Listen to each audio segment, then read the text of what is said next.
Good evening and welcome to the Tuesday, January 6, 2026 regular business meeting of the Olympia City Council. And Happy New Year. This is the first meeting of the new year, and so we are very excited for the work ahead for the city. And thank you again for the opportunity to welcome us back and to represent you for the coming year. So with that, I need a motion to approve tonight's agenda. Move approval. Second. All those in favor of the agenda as published signify by saying aye. Aye. Aye. We have an agenda. So I forgot to mention at the top, obviously, all council members are present, including Councilmember Vanderpool joining us by Zoom tonight. So we're going to move on to our first item, which is special recognition. Item 2A on our agenda, which is the swearing-in ceremony of our newly elected and re-elected city council members. And they are Clark Gilman for Olympia City Council Position 4, Kelly Green for Olympia City Council Position 5, Robert Vanderpool for Position 6, and Paul Barrett for Council Position number 7, who is also our newest council member here on the dais tonight. So we are going to begin with our swearing-in ceremony, beginning with position number 4. But before we do, we're going to have our council members join us right up here up front. They will take their oath. I do want to mention that the oath is ceremonial. These officials did take their official oath of office last month, and so this is for ceremonial purposes and to kick off the year with a celebration as well. So we're going to begin with Councilmember Gilman, who has invited Mohammed El-Sakari to administer his oath of office. So, Mohammed, Councilmember Gilman.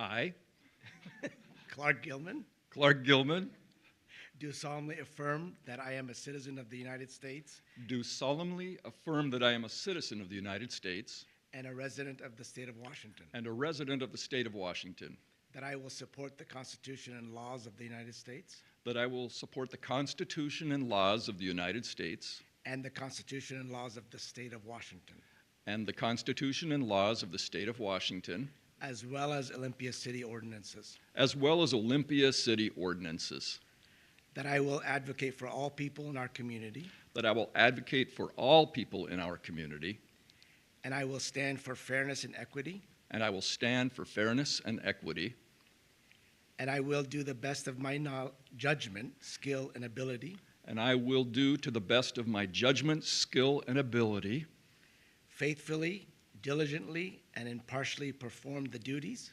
faithfully, diligently and impartially perform the duties the duties of the office of City Council Position Number 4 of the office of Olympia City Council Position Number 4 in and for the city of Olympia, Washington, in and for the city of Olympia, Washington, as such duties are prescribed by law. as such duties are prescribed by law.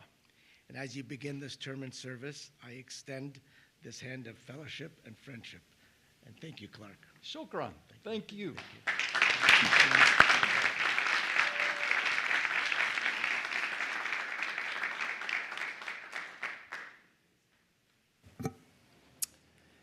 Congratulations, Councilmember Gilman. And welcome, Mohammed. Thank you for coming to swear him in this evening. Councilmember Gilman, do you have a few words that you'd like to share? Yesterday was the 10th anniversary of my first swearing in, and I am so honored for the opportunity to continue to serve. I am very proud of where Olympia has been and where we're at today, and I look very much forward to working both with the community and with my colleagues on council. Thank you. Are there any additional comments from council? Mayor Pro Tem Nguyen. Oh, I love this. Seeing you here today and being honored and joined in ceremony by some of your loved ones. I don't know Mohammed. I see Marilyn out there in the audience. I know that's always been a strong support, and perhaps others in the audience as well. And looking forward to continuing to serve alongside you. Yes, likewise, I am, first of all, very pleased to see you back. And I look forward to accomplishing more with you. 10 years is a long time to be on council, and I thank you for wanting to serve again. I don't know about doing 10 years myself, so you've already won in my book for wanting to do that and doing it so well, representing so many people in our community. So congratulations. And congratulations to you, Marilyn. All right, so we are going to move on to position number 5, which is Councilmember Kelly Green, who is going to be sworn in this evening by her daughter, Josie.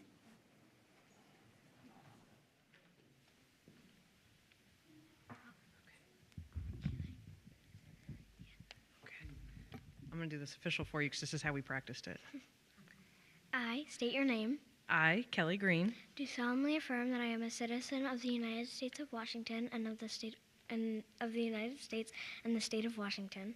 what was the first part again? I do solemnly affirm that I am a citizen of the United States and of the state of Washington. I do solemnly affirm that I am a citizen of the United States and the state of Washington, That I will support the Constitution and laws of the United States that I will support the Constitution and laws of the United States and the Constitution and laws of the state of Washington, and the Constitution and laws of the state of Washington, as well as Olympia City ordinances, as well as Olympia City ordinances, and will, to the best of my judgment, skill, and ability, and will, to the best of my judgment, skill, and ability, faithfully, diligently, and impartially perform faithfully, diligently, and impartially perform the duties of the office of City Council, position number 5, the duties of the office of City Council, position number 5, in and for the city of Olympia, Washington, in and for the city of Olympia, Washington, as such duties are prescribed by law. as such duties are prescribed by law.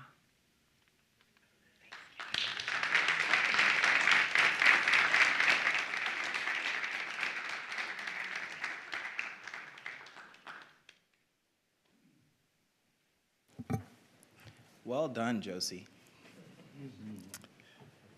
And your mom's that good. She can remember all of that. All right.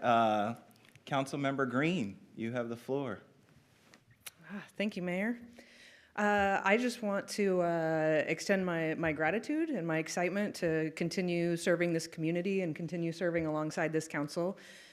I counted the other day, and counting just now, in less than a year, that has been 5 oaths of office I have taken between ceremonial and official, and then like second official in a back office because we weren't sure. Anyway, so it really has been quite the year, but I'm incredibly grateful to everyone on council and in the community who has been supportive and helpful. I'm very grateful to be now elected and know that I get to be here for a full term. And I've had, as you can see, I have incredible family support, which has just made all of this possible. And I'm really excited to see what I can do up here and what I can do for this community. So thank you all. And yeah, I'm excited for 2026.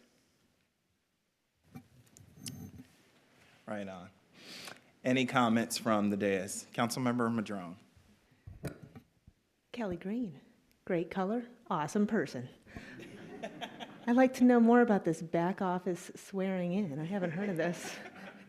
I just want to say that it's been really, really great working with you the past year. It's been really good to get to know you. You've been a very collaborative, active, do your homework type of council member, and that is always very appreciated, and I look forward to continuing to work with you.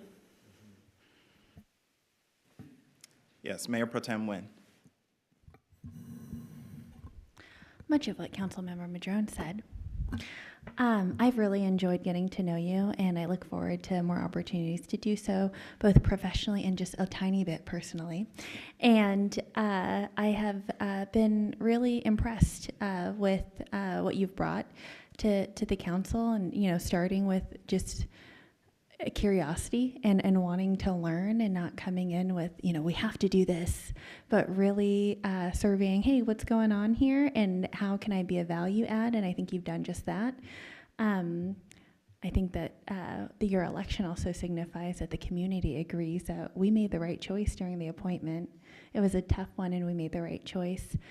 Also, I was going to say this later on during referrals, but you have a referral that you've led that's later on in our agenda, and what a strong referral it is. Really, really well written, very, very thoughtful.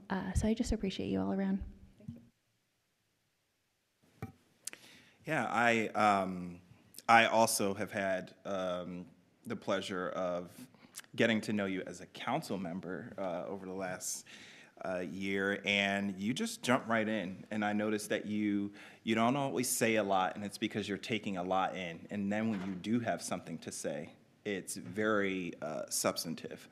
And like it was said earlier, you clearly do your homework. And I think, frankly, you represent a little bit more balance to us, and you represent people who don't always necessarily feel heard. And I think that's an incredible value add to us, and we're the richer for that, thanks to your election. So congratulations. Yeah. All right. So we are going to move on to position number 6, which is Robert Vanderpool, who is joining us on Zoom tonight. So hi, Robert. Hey. Good to see you, Councilmember Vanderpool. And you are going to be sworn in tonight by your father, Rob Vanderpool. Hi, Dad. How are you doing? Good. Ready to do this? Yep, when you're ready. You ready? Yep, got my hand here and everything. Okay.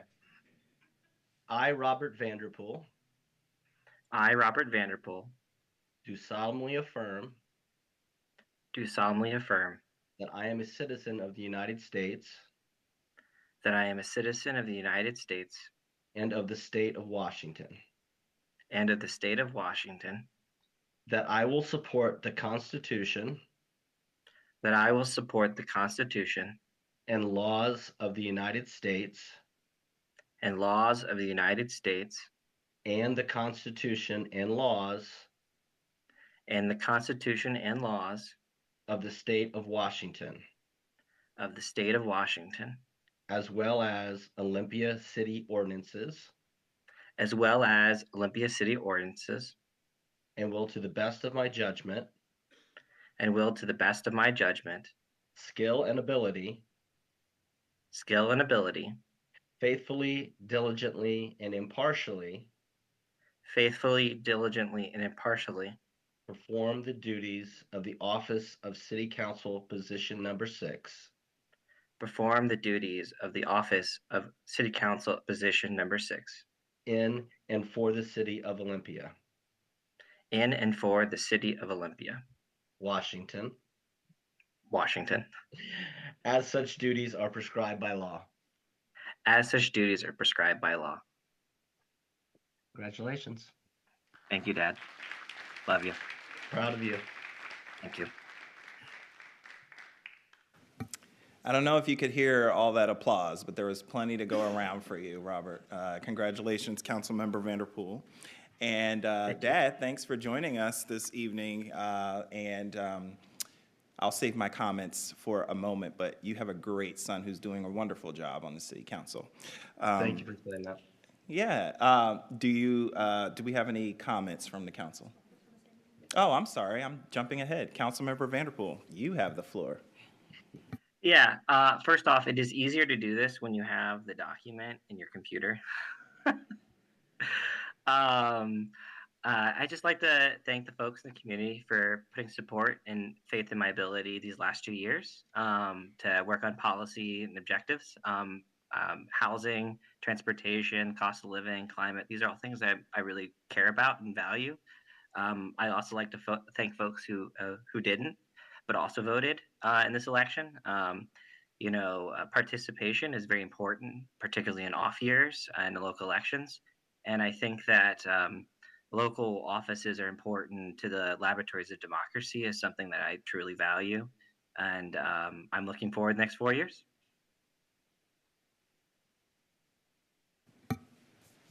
Congratulations. Comments from council? Councilmember Gilman. Robert, I'm glad you're here tonight. And I am so humbled by the work that you put in across this past year.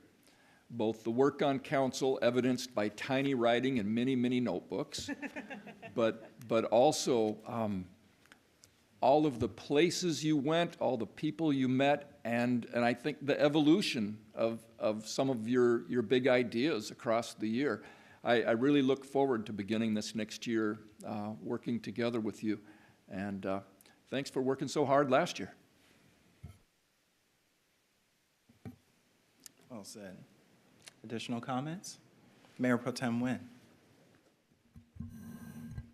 Hi, Robert. Oh, Councilmember Vanderpool. Wow, I never do that. I appreciate you so much. And we are so truly different, aren't we? And that's one of the things that I really appreciate about you. Your appointment was also a really hard decision, and I just remember thinking, wow, here is a person, Robert Vanderpool, that really holds the values that I see a lot of people have, so the concerns and the hopes for the community that I see from a lot of people in Olympia that aren't represented on council. I really, really feel like you have added so much perspective, and sometimes I just want to boil it down to like, what are the bullet points, Robert? What are you saying? And that's learning for me to do too. So I think the people that are the most different from you can challenge you the most and also help you grow the most. And so I'm glad that we have more time to work alongside each other, learning from each other and growing from each other, because I know I will learn and grow from you. I love that you have big ideas and that you reach for the North Star and you are not, it feels like you, with everything that comes your way, especially if you feel strongly about it, you saying, hey, okay, this is our current state, but what could we become? And we shouldn't be afraid of trying to work towards, use whatever resources we have towards what we could become. And I think it's really, really, really important to have that voice in the room. So I'm really glad that you're with us. And thanks for all that you do.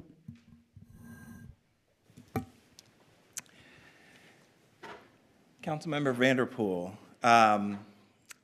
it has been a real pleasure to get to know you and serve with you on council. We don't always agree on everything, but if anything, I think what you have shown me is that you are a person that does not compromise their values, and I can do nothing but respect that about you. And I think you represent an important voice in our community as well. That very much is about holding the city accountable on a lot of different topics. And I think you are somebody that has been a champion for that segment of our community. And I think you've represented them very well. I do have to point out the fact that you became a dad during all of this as well. And that is not easy for those of us who are working this job and also have a day job, and then you became a parent in the middle of all of this and running a campaign and to be elected to office, and you never showed any signs of slowing down. You are everywhere, and so you've just done a great job as a council member, so congratulations on being elected. All right, and tell Alicia and Charlie I say hi. All right, and nice to meet you, Dad. All right, so we are gonna move on to our newly elected council member, Paul Barrett, who is going to be sworn in tonight by his wife, Beth.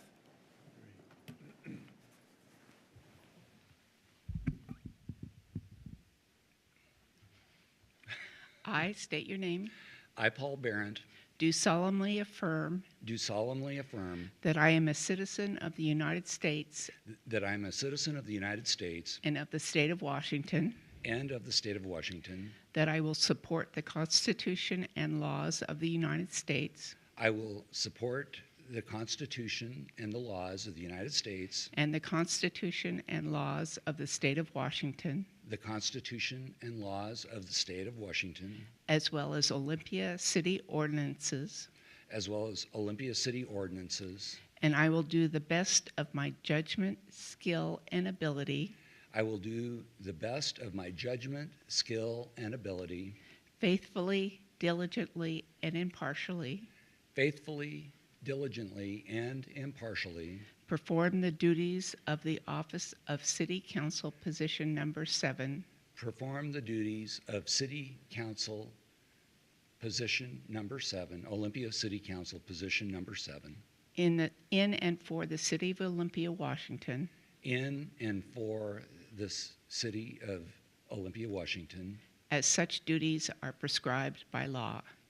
as in such duties as prescribed by law.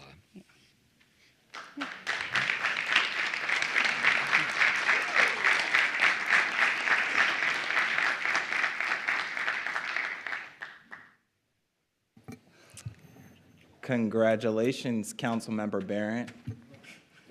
Yes, and you have the floor. Oh, thank you, Mayor. You know, I thought about what is it that I wanted to say in my kind of inaugural comments, and I wanted to just convey how grateful I am to the city and what a wonderful home this has been, and what a community that has wrapped its arms around me throughout my life, and how important that is, and how I hope to pay that back. I also kind of wanted to reminisce and remember some family members, actually. My grandmother, Lillian Barrett, was taught in a one-room school in northeastern Washington. We were kind of a pioneer family in eastern Washington, and she served as not only as a teacher in a one-room school, but she actually was elevated to be on the Board of Education for Pend Oreille County, which is the way it was organized 100 years ago. We didn't have school districts, we had county boards of education. My grandmother was on the Board of Education, and she was chosen by the citizens to serve on the draft board in Pend Oreille County, which I thought in some ways was an even greater honor because it entrusted the lives of the kids of Pend Oreille County in her hands. My dad, her son, was a county commissioner in Pend Oreille County, and he served for 16 years in that capacity, and he worked on economic development, infrastructure projects, really did some significant things that still stand to this day in that community. And my wife was the deputy insurance commissioner for the state of Washington and served consumer advocates in that capacity, and I'm so proud of the work she's done. And I only hope to, in this capacity, provide service, work on housing, homelessness, parks, quality of life issues, and whatever else is needed in the city. But thank you. I'm so honored to be able to serve with each and every one of you here.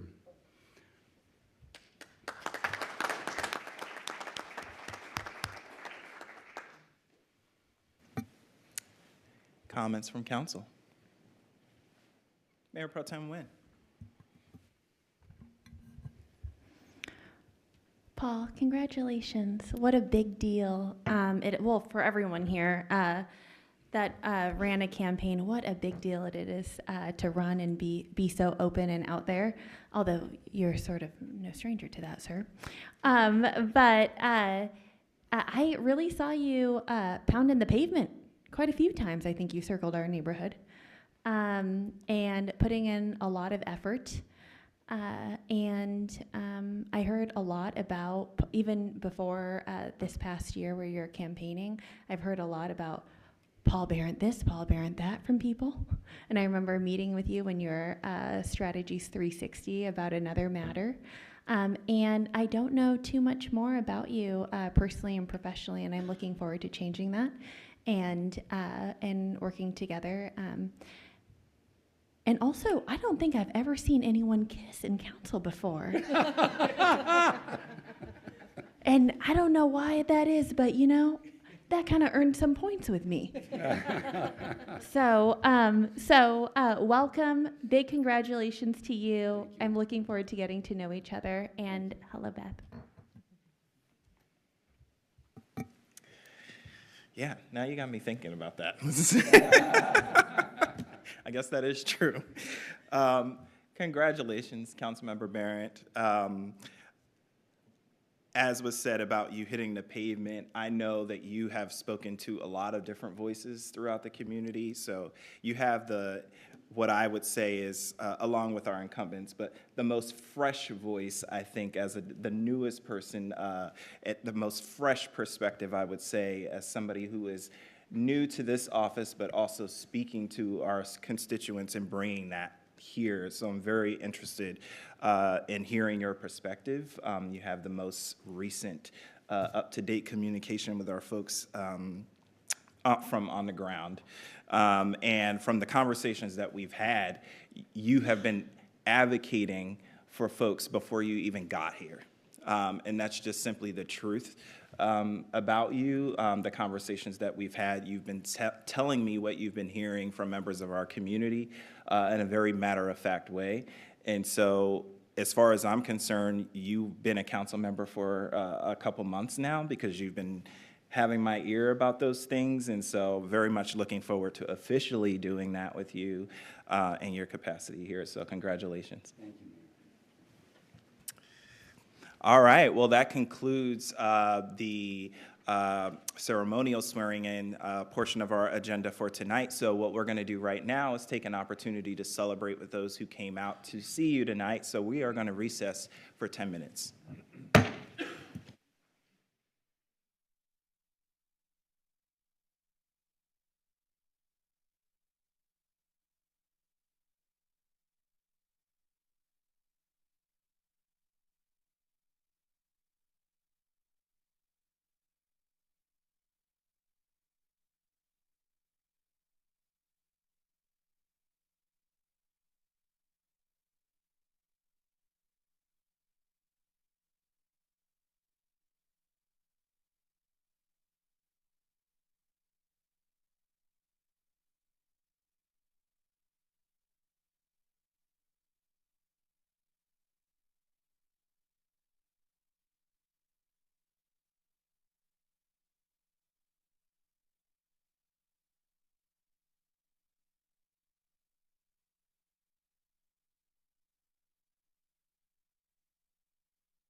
Okay, so we are back. We're going to go ahead and move on to the public comment portion of our agenda for tonight. We do have a few folks who are signed up in person as well as one person online. We're going to begin with those who are present in person.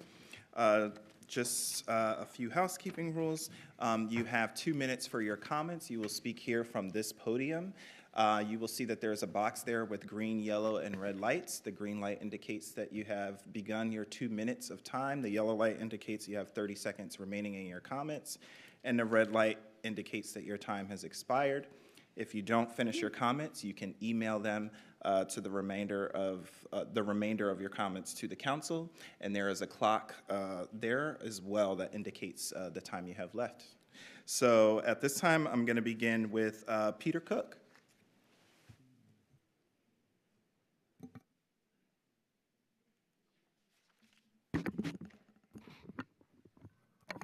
Good evening, Mr. Mayor and council members. It's an honor to be here. And I am bringing a little bit of good news for the new year. I represent Schooley Foundation, which is a new NGO in town, but we have some roots that go back because we merged with Nurture Hope, which provided shower trailers, and we're continuing to provide that service down at Union Gospel Mission. So first of all, the name Schooley comes from conversion of school buses to houses. And that was kind of a start of the founder of our organization, but we broadened it way out to deal with all different aspects of homelessness and hunger. Now, our mission is to attack homelessness and hunger effectively with programs that restore hope and dignity and empower lives. We strive to find comprehensive solutions with programs that address every key aspect. We have 7 major programs. And we bring basic necessities and resources through community partnerships. And these partnerships are with businesses such as Walmart, JCPenney, Amazon, and churches, and other NGOs such as the Union Gospel Mission, where on Thursdays we provide those showers. We plan to make a difference in the community. And one of the ways that we're going to make a difference is to establish a thrift store and a women's empowerment center in a building about 5 blocks from here, and use that as a basis to improve that part of downtown. We invite you to come and visit us. See, we've just had a kind of slow or a soft opening, as we say, of that thrift store. And come and visit us, find out what we're doing. And also we invite you to look at the Schooley Thurston County Facebook page. And you can find out more with this handbook that I've provided you. Thank you. Thank you very much, Peter. And you might, for those of you who are speaking, public comment is typically not a back and forth, but if you might stick around and you might hear some comments from council after our public comment concludes. So we're going to move on to Grace Fletcher. Test, test. Test.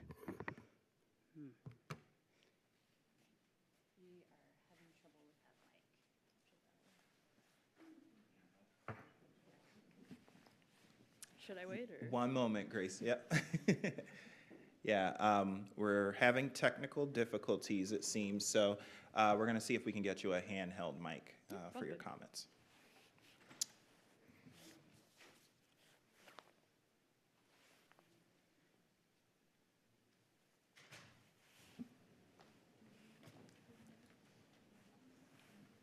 All right.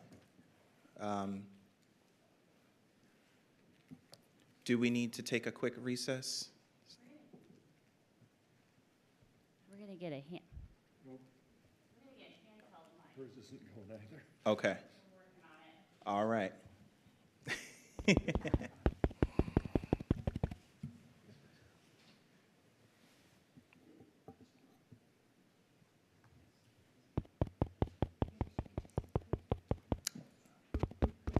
This might be a good time for all of us to test all of our mics. So we want to go down the line and just check.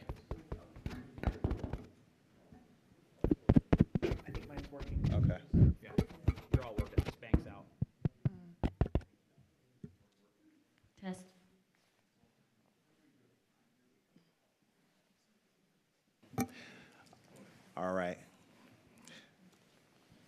Thank you, Stacy. Okay, Grace, please. All right. So I'm just going to read from the paper because I really hate public speaking. Good evening, Mayor, City Council members. My name is Grace Fletcher, and I'm here to speak in support of developing a strong local food systems plan. I want to highlight a few practical, community-driven ideas that can meaningfully expand food access while strengthening neighborhood connections. First, an expanded community garden program. Beyond individual plots, we should establish dedicated garden areas specifically for growing food for local food banks and mutual aid efforts.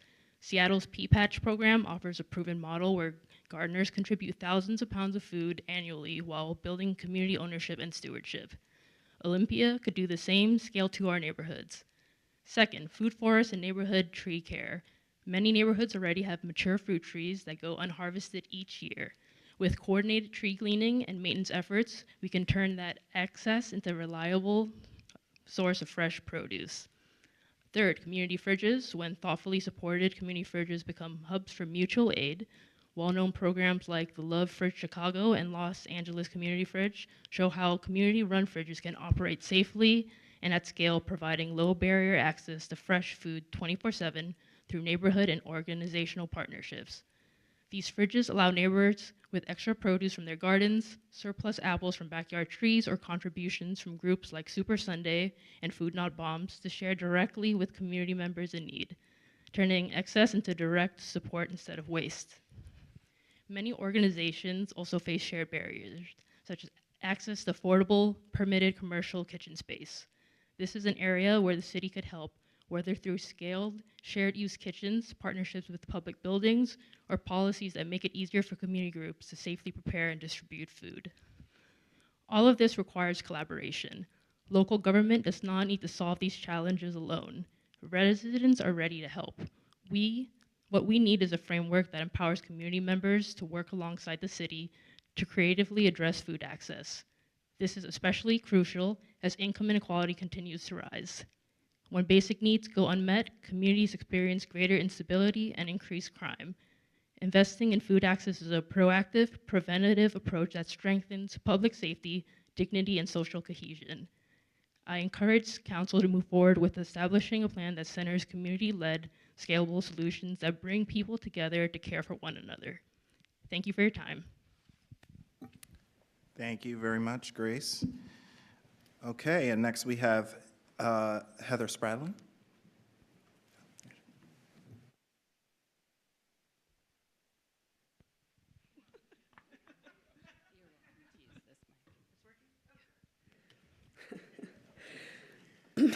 I couldn't help it, I'm sorry. I have written to all of you regarding my opposition to the suggested application changes with lengthy detail as to why these changes would be ultimately unhelpful. To emphasize, you are making these massive, quick changes with little to no landlord participation. The current survey has information from 25% of the anticipated total program participants.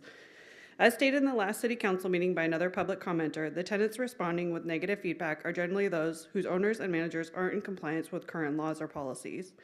Kelly Greens stated that let current changes settle before making more, and I fully agree and support this comment. Changes do need to happen, but with all parties in mind. Mark Kitabayashi last week, or at the last meeting, said that he's lost a client and 5 properties here in the city.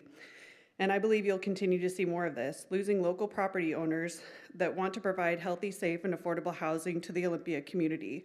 All because the City Council is making such quick changes without all the information to consider. It would be disappointing to see local landlords be a thing of the past. I think we can all agree that change needs to be made, and while there are new and additional tenant protections in place with landlord accountability, tenants too need to have accountability. Creating programs for residents to provide them support for good tenant and neighbor practices, budgeting, financial literacy could really support tenants to have a better constructive relationship with their landlord and property managers, thus supporting housing stability. Again, I oppose the current changes.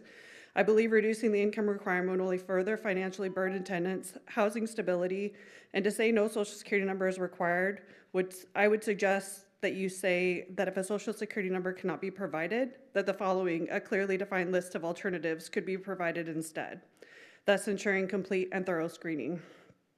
I continue to welcome conversations from all of you and any community member that wants to reach out. I believe there needs to be work done to repair the tenant and landlord relationships for a compromised and mutually beneficial outcome. There needs to be predictability and stability for all that are involved.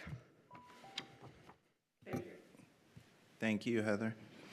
All right, and for our last in-person commenter, we have John Ficker.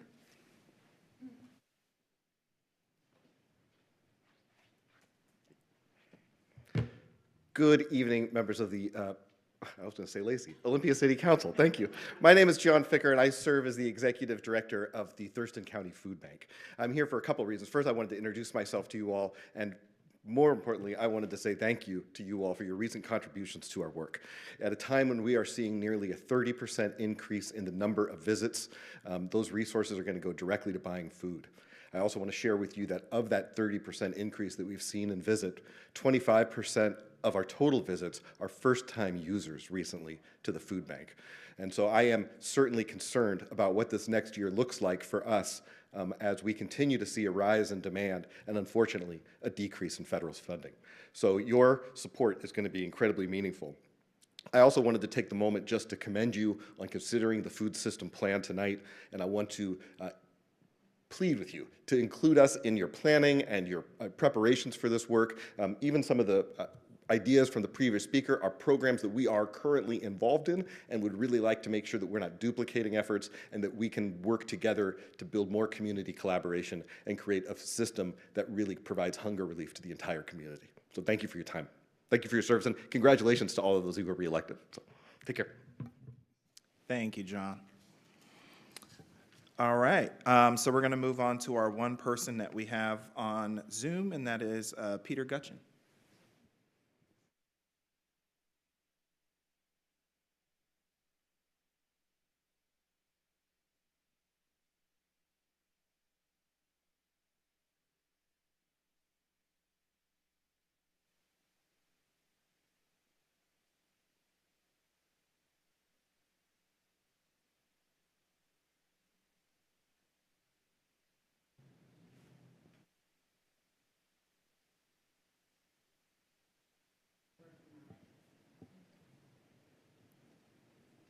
Okay.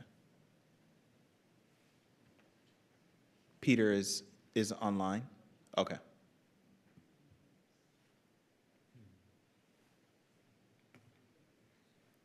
Okay. And we're only going to be able to hear him, not see him. Is that correct? That is correct. Okay.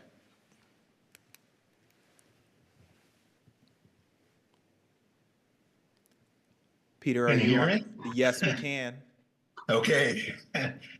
Good evening, council members. First, I want to express my congratulations to the newly elected and re-elected council members. Thank you for your service to the community. My name is Peter Gutchin. I'm the Vice President of the Northeast Neighborhood Association, or NENA, and I'm here tonight representing NENA and as an Olympia resident to express my strong and enthusiastic support for Councilmember Madrone's request that the City Council hold a study session to discuss developing a comprehensive food system plan for Olympia.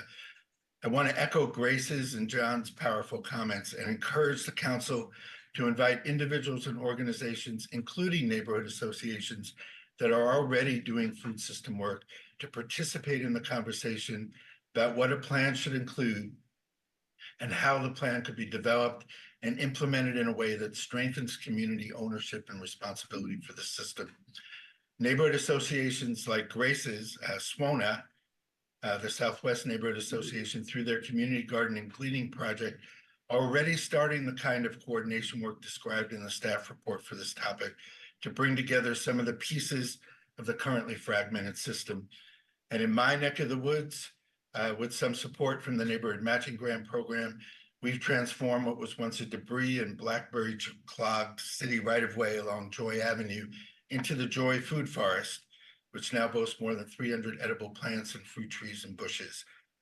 The Food Forest, which is a few blocks north of Roosevelt School and the San Francisco Bakery, includes a neighborhood pathway along a busy school walking route and serves as a small park or third place where neighbors can meet up and connect.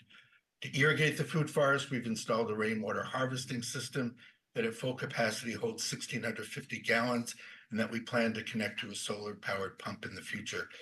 All this to say that developing this kind of plan in partnership with the community will open up opportunities not only to reduce food insecurity, but to build in multiple ways a better connected, more beautiful, and more resilient Olympia.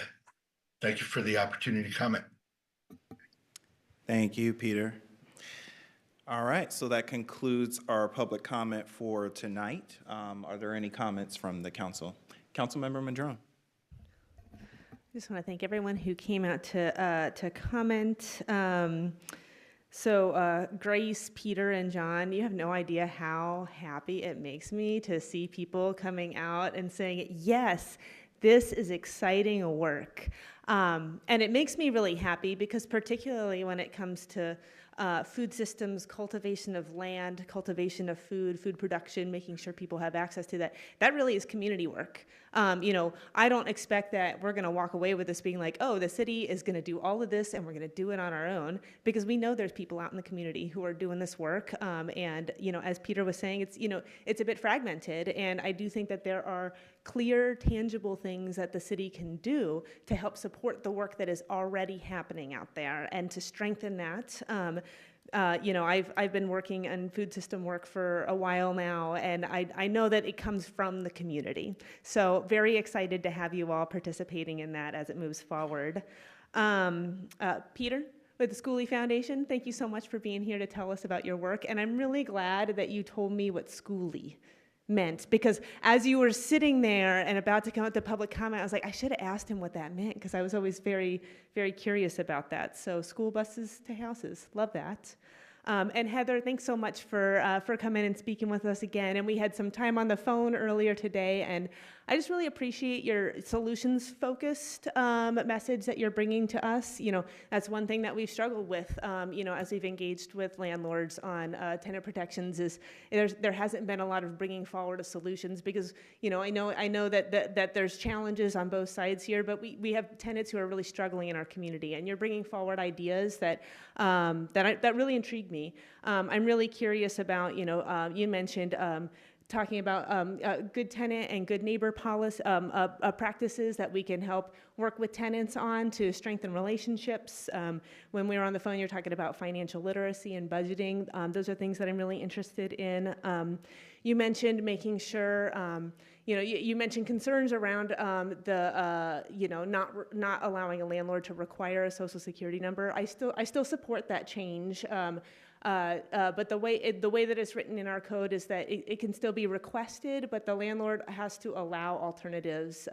And I did take a look, and that information is up on our website in terms of what those are, and we can do further engagement with landlords through the rental registry. So birth certificate, driver's license, individual taxpayer identification number, an ITIN, non-immigrant visa, certificate of naturalization. Those are some of the examples of things. So we'll make sure that landlords are well aware of the alternatives that, we want landlords to be able to prove identity for folks, but we don't want folks to face that barrier in being able to get housing. And when it comes to the rent to income ratio, I do also still support that policy. We don't have a first in time policy as a city where you have to accept the first qualified tenant. You can open up for a pool of applicants and select among them the tenant you think is best going to fit the housing that you're providing. And I don't think we're preventing that in any way. I think we're just saying, let's open the door, create that opportunity for a few more people to at least be considered for housing. So, I appreciate you bringing all that forward. We talked at our last council meeting where, we have done a lot of work in this space. So, after this, taking a beat and, letting everything settle and kind of evaluating how things are going moving forward. I welcome more conversations and different ways of engaging with landlords. And like I said, I really, really appreciate the solutions-focused approach that you've brought. So thank you so much for being engaged with us, and it's good to see you here. Thank you. Councilmember Gilman.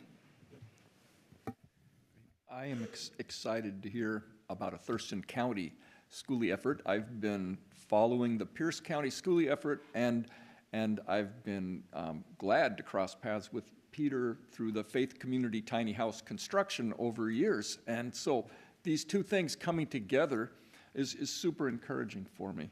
And so thank you for bringing us an update on what's coming and ways that we and other parts of the community might engage to help make that happen.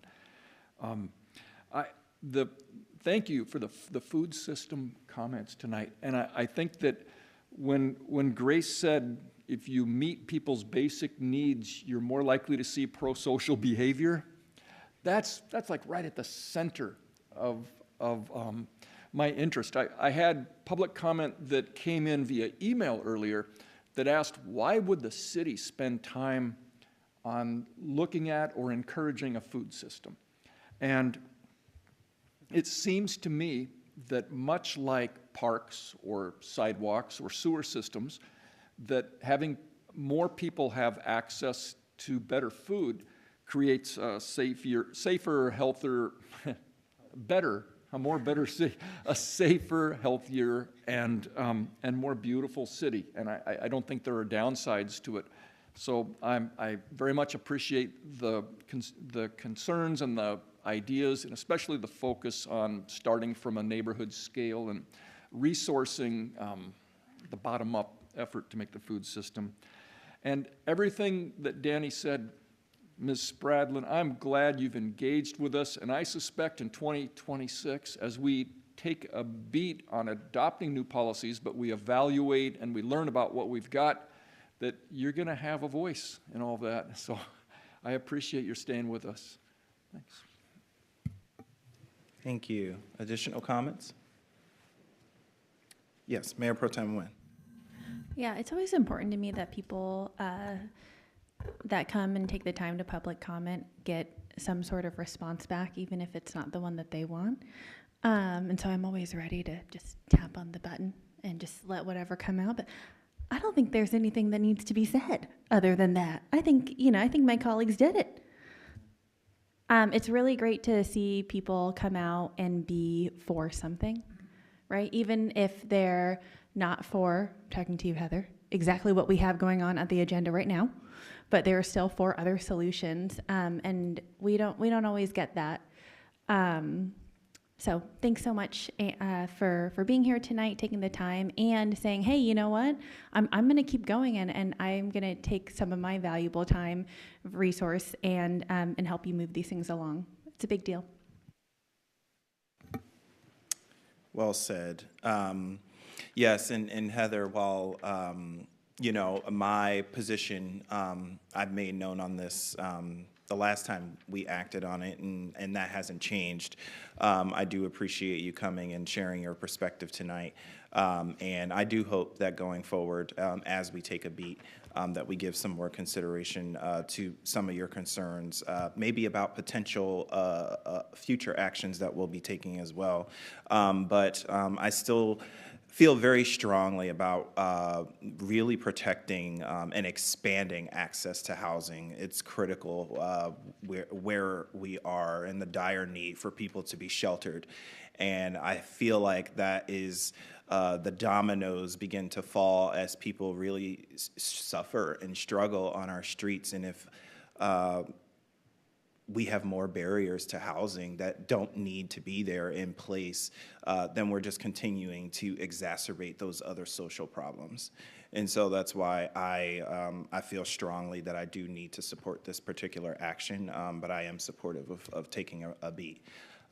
So thank you. Peter, this is very cool. Schoolie Foundation. The timing is incredible in terms of I'm thinking about my visit over to Union Gospel Mission and other places that really are seeing an uptick. Well, we just heard it from the food bank too, right? In needing more support and needing more resources because the demand is so much higher, and clearly the services that are being offered is only going to contribute to that increasing demand. So this is really cool. I don't know if you know Jenica Machado, who is our economic development director, but she is sitting right in the back there. And the reason I'm thinking about that in particular is because of our Olympia Strong plan that we have, and there's 4 different pathways in that plan.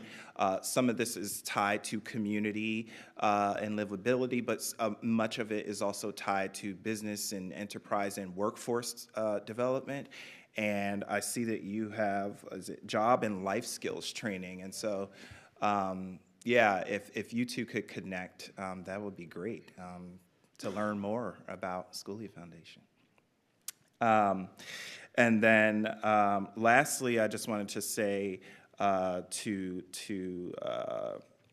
John and to Grace, thank you for coming and speaking on this issue. Councilmember Madrone is being very modest, but she's been like screaming this from the rooftop for quite a while, to put it mildly. We're finally, it looks like we're gonna be having a much more robust conversation throughout the year. So thank you for that. But also, I appreciate your comments, and what excites me probably the most about this issue is what I'm going to learn. There's a lot of learning that I have in this space, and so I'm looking forward to finding out what are all the specific details, how we can be a better partner as a city and supporting the work that you all are doing. So thank you for coming. And for what it's worth, you did a great job public speaking, even though you say you don't like it. And what a terrifying thing to happen for the mic to go out, though, when you don't like public speaking, but you handled it well, so. So, thanks. All right, so that concludes our public comment. So we are gonna move on to the adoption of our consent calendar. And I do have a request to pull item 4E as an echo from the consent calendar, which is the approval of an ordinance amending the Olympia Municipal Code 5.82 to address tenant screening practices. It will be pulled for separate action at the request of council members Green and Barrett. So with that, I need a motion to, if there are no additional pulls or requests for comments, I need a motion to adopt the consent calendar minus item 4E. So moved. All right, we have a motion and a second. Are there any other items that are requested to be pulled for comments or questions? Seeing none. All those in favor of adopting the consent calendar minus 4E signify by saying aye. Aye. All right, motion passes. So now we're going to take, wrong packet. We are going to act on item 4E, which is the approval of an ordinance amending Olympia Municipal Code 5.82 to address tenant screening practices, and I need a motion to adopt this item. Move approval. Second. All right, we have a motion and a second. Is there any discussion? Yes, Councilmember Barrett. Thank you, Mayor. I'm going to oppose the measure for a couple of reasons.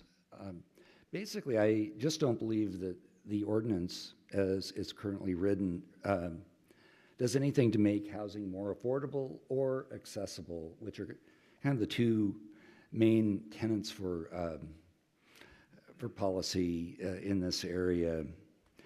There are two components to this ordinance that are the major components: the Social Security number disclosure and the income to rent ratio section. I don't see anything in the ordinance that is really going to have any impact on the regulation of large corporate landlords in Olympia. And one of the reasons for that is that they use sophisticated programs with algorithms that don't require Social Security numbers, in order for them to make their housing decisions. And, these programs assign a score to everyone, and that's how they are regulated. So the law is really, this ordinance really has the greatest impact on the small landlord. The mom and pops that have a couple of rental units, people who've built an ADU. Actually, the people who are providing the most affordable housing in the community are the ones impacted by this ordinance. And so I hate to see additional burdens placed on them. And when that happens and they have to change their application process and whatnot, it means that they have more expense, and that expense is essentially passed on to their renters. And for that reason, because I don't think that it's impactful, is another reason I oppose this. So, I followed this issue over the months. There's been some discussion about immigration status and people who are immigrants not having social security numbers, and this is meant to benefit those individuals. But I have to say, Washington state law is very strong in anti-discrimination based on immigration status. And that reaches into rental housing, home sales, lending, and advertising. There's a very strong Washington state law that precludes discrimination against this population, which means that what we're passing here really doesn't add any greater benefit to that population, which we do need to look out for. Regarding the 2.5 formula, I just call it the 2.5 formula. I think putting this into a city statute is dangerous.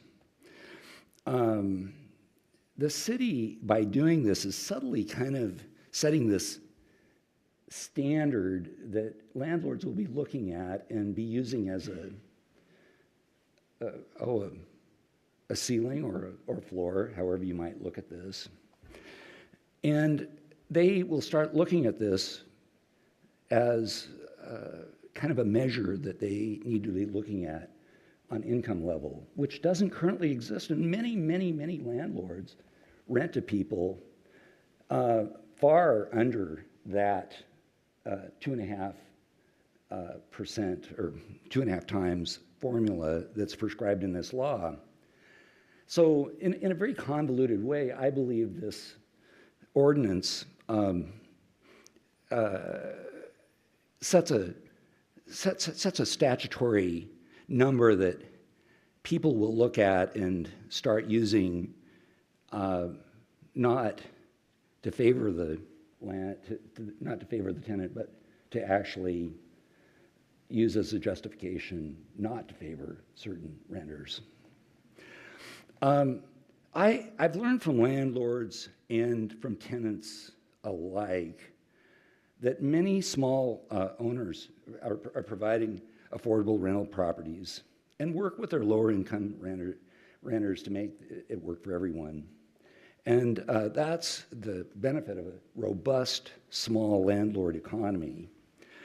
I just think the passage of this is another step towards eliminating the truly affordable properties that, and discouraging the construction of affordable properties in the community. It also encourages the conversion of these affordable properties to Airbnbs and other uses that are less desirable than their use as rental properties. Because this ordinance requires a renter to hire a lawyer and sue the landlord in Superior Court if there's a violation of it, a Superior Court judge is going to look at all of the landlord-tenant laws, including state law and contract law. The first thing any judge is going to do is they're going to look at the contract. And in many ways, I think contract law will supersede this regulation. And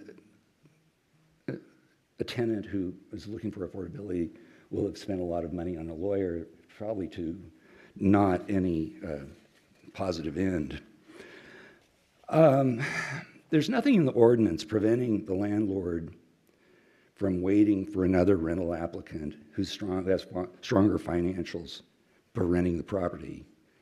So, you know, this is my term and not in the, it's kind of like at-will employment. You know, that's what we have here. We have kind of at-will rental authority by the tenant.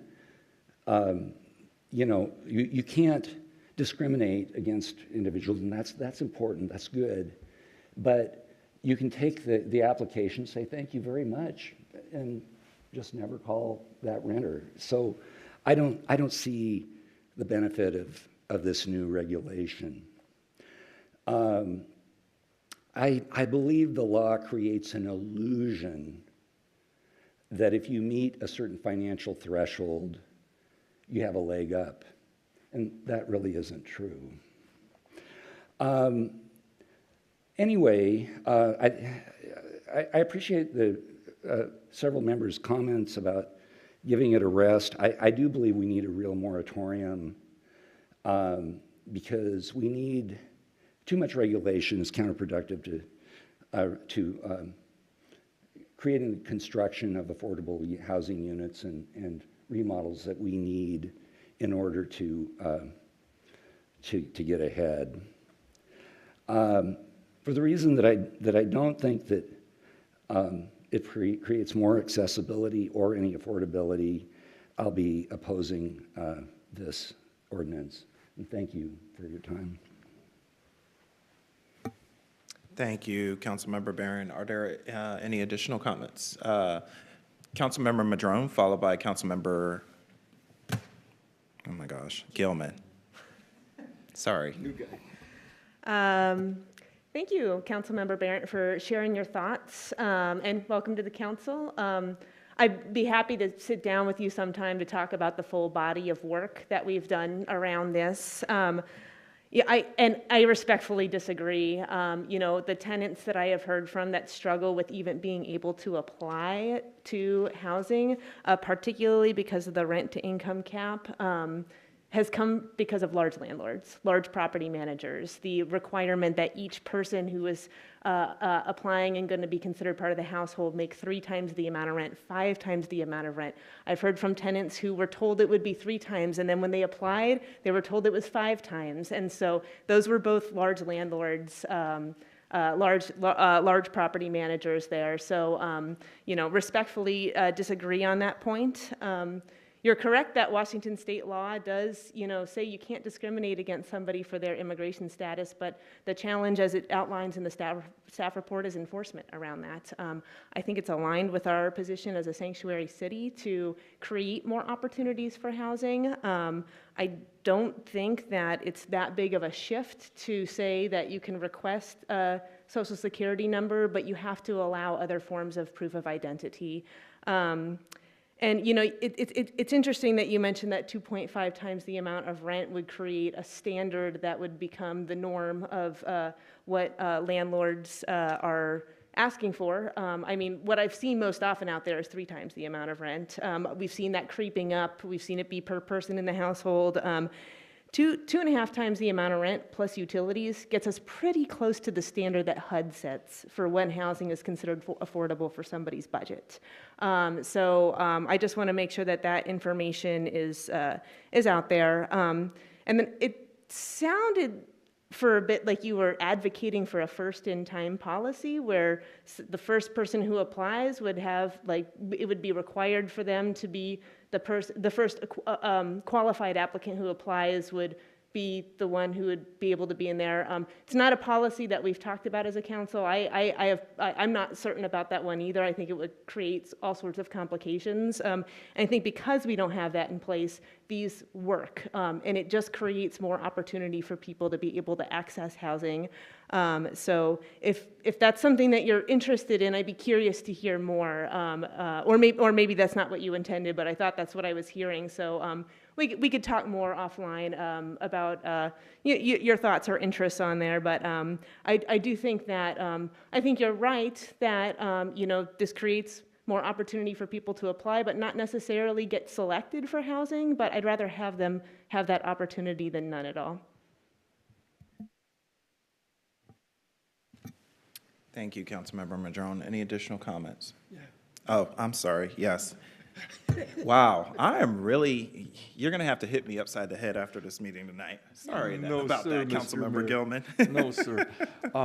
So I speak in support of these measures. I believe they're modest. I anticipate that they'll be impactful. And my interest is that if you can't be in the initial pool of applicants to be considered, then all the rest of the discussion about who would be favored or whatever else is kind of moot. If you can't get in the door, it's like the experience across the country of people with dark complexions trying to go buy a house. It's the same darn thing. That if we have these screens, like having each member of a household separately qualify by income in order to even apply, people can't be considered in the first place. So for me, these make common sense. I don't think they're onerous, and I don't think that they will change the mix of local ownership. And I frankly think that there's not as much local ownership of multifamily housing as we might think. I hope that that's something, while we take a beat, that we can look at, that we have a lot that's managed locally. But I think much of what's managed locally is actually owned by investors who are outside of our community. And I'd like that to be part of this discussion also, before we keep crying about the mom and pop.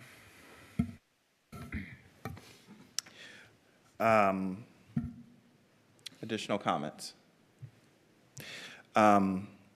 Yeah, point well taken, although I do think there's some merit to being concerned about the mom and pops. I know that they're, at least anecdotally, I'm constantly hearing about concern about, our regulations and that people are leaving. So while we are taking a beat, I hope that we are paying attention to any trends using data, and that we are really monitoring what's happening with our rental registry, which I think will be indicative of that and will hopefully paint the picture for us and tell us a lot about where we're headed. But I hear you. And Councilmember Madrone, I think your points are well taken. This is exactly why I am supporting this. I think there is something to be said about making sure that there is more teeth behind a state law, and to make assumptions that people just silently discriminate by not returning people's calls and things like that. Well, we can say the same the other way around, and we don't know whether or not this is something that people are if they're just doing it now because we don't have a policy in place to enforce the state law. And so I think that it makes sense that we would be supportive of such an effort. So especially given where we are with the current climate that we have around our federal immigration enforcement policies, we should be providing sanctuary in the sense of giving people four walls and a roof. And if there's something that we can do that is going to help ease that burden for people who are looking for shelter specifically at this time, then we should be taking that action, in my opinion. So if there's no further comments, we have a motion and a second. Yes, Mayor Pro Tem? Mayor Pro Tem Nguyen. Oh, I just wanted to say that I really appreciate this this discussion. Councilmember Barron, you are not staying quiet your first meeting. I love that. My position still stands. I will continue to support this tonight. I do think that it is important that we're having this discussion because I think this is very reflective of the community voice, is that there is likely disagreement in the community about this set of policies, and I'm looking forward to what pausing and looking at the tenant and housing work that we've done so far, and seeing where there might be room for adjustments. I would even like to say, celebrate some wins possibly, but I could be being optimistic there. I also, just hearing the discussion talking about data, I don't mean this to be dismissive, though I feel like we might each have a different story in our mind about what happens if, say, it really is so that a property owner, I don't like the term landlord. I think that's so like medieval times, like lord of land. It doesn't really belong to anyone, I think. But anyways, so property owner decides to not have any more tenants, decides to sell the place, whatever it is. So that's the story in my mind, right? Is as they hopefully sell the place, and there's an opportunity for ownership, and I don't necessarily want to boot out folks that make their living by renting out to tenants, but also like ultimately when we talk about housing affordability, I am interested in, I would love it if we had more owning and less renting overall, and it was more affordable for people to own. I mean, that's really the goal here, I think. So just wanted to tack on to the data discussions and just really, if I don't think it'll be easy, but I'd love to make that story in our minds more of something that's factual, something that we can point to. I think there's a lot of concerns and fear when these things come up, both from the folks that want types of tenant protections like these to pass, and from those that don't want it to. As it's currently written. So I would really like to have a clear picture and one that's data driven. For me, I really do appreciate, like I said, the back and forth on this. I still will be supporting it tonight. All right. Last time, any final comments? Okay. All right, so we have a motion and a second to approve an ordinance amending OMC 5.82 to address tenant screening practices. All those in favor signify by saying aye. Aye. Aye. Opposed? No. Nay. Motion passes 5-2. All right, so our consent calendar is adopted, and we will move on to our business items for tonight, beginning with item 6A, which is the approval of the 2026 City Council Retreat Agenda, and we have our City Manager, Jay Burney, presenting tonight.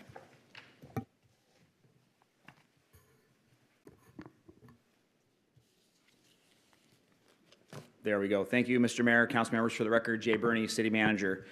I'm here tonight seeking your approval of the final agenda for your retreat this Friday and Saturday, January 9th and 10th. We have been working on this agenda since October. I've worked with the Council Committee of the Chairs to develop the proposed agenda, and each of you had the opportunity to share feedback with our facilitator, Amy Lineker, which has helped shape the agenda as well. The Committee of the Chairs has approved the agenda in front of you this evening. So the retreat will take place here in council chambers. Day one, again, is this Friday, January 9th. We're going to begin at noon with lunch and go until about 5 p.m. with a council dinner to follow at 6 o'clock p.m. On day one, we have invited Chair Chris Peters from the Squaxin Island Tribe to provide training on tribal sovereignty. So that's what will kick off the day. Then we will work the rest of the day on your committee and interjurisdictional assignments, council calendar, and your working agreements. And Amy does have a fun exercise to kick off the day. On day two, Saturday the 10th, we will begin at 9 a.m., concluding at 3 o'clock p.m. All the department directors will be joining you on Saturday for your discussion throughout the day. We will discuss the next steps around priority-based budgeting, discuss the council work plan for 2026, and then finish up with a conversation around launching a community survey later in the year. We also have a fun activity planned in the middle of the day. Bobby Williams with the Bridge Music Project will be joining us with the planned drum circle activity. And we will have breakfast for you on and lunch on Saturday. That is a look at your planned agenda. In terms of the presentations on Saturday, Amy has shared all of her feedback from the one-on-ones with you, so that has really is going to shape the presentation we're preparing for you on Saturday. So I just want to thank the council for all of your input and time with Amy, because it's really helped us as staff make sure we're tailoring the presentations to meet your needs. All of this has been coordinated with Amy, so she is prepped and ready to facilitate a great discussion to set the stage for a great 2026. I want to thank the Committee of the Chairs for fitting in a couple of extra meetings throughout the year. I want to thank the staff, Amy and our executive team staff for all their work to help get the prep done. We are ready to go, and with that, I'm happy to take any questions or a motion to approve your retreat agenda. Thank you, Jay. Yes, Councilmember Madrone. No questions from me. I'm on the Committee of the Chairs, so very familiar with this, but I do just want to extend a big thank you to our E-team for sharing a Saturday with all of us. It is appreciated, and ever since we started incorporating the executive team into our work planning discussions, I find that like we're a lot more focused throughout the year, and I think and we all get on the same page from day one. So really appreciate the extra time spent with us. Mayor Pro Tem Nguyen.